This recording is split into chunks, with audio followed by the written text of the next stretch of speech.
শুনুন, বলছি এটা জল হবে? হ্যাঁ দাদা, ওখানে রাখা আছে, নিয়ে খান। ঠিক আছে, থ্যাংক ইউ।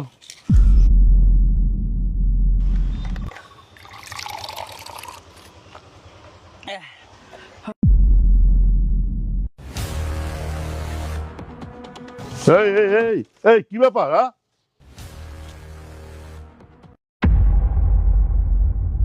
এই কতদিন চলবে তোর এই নাটক? আমার টাকাটা কবে দিবি বলতো? আরে স্যার, আপনি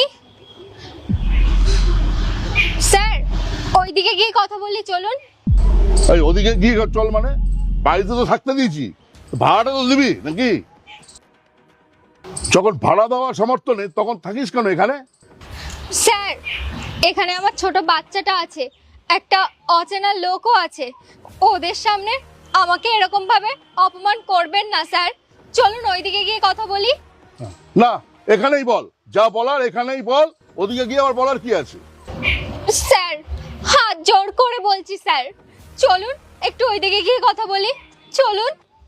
ঠিক আছে চল, দেখি তোর কি কথা আছে বলার। চল দেখি, চল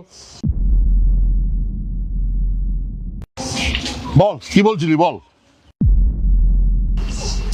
স্যার, আর একটা মাস আমাকে সময় দিন। এই আমাকে কি তুই পাগল ভেবেছিস? 5 মাসের ভাড়া এখনো বাকি আছে, আবার 1 মাসের কথা বলছিস? আমি কি পাগল? 6 মাসের টাকা তুই কিভাবে একসঙ্গে দিই বল? এটা কি ফ্রি থাকার জায়গা যে তোদের থাকতে দেবো এখানে?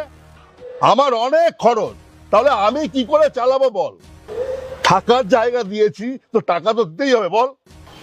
স্যার, আমার তো স্বামী নেই, সব দায়িত্ব আমার একার ওপর।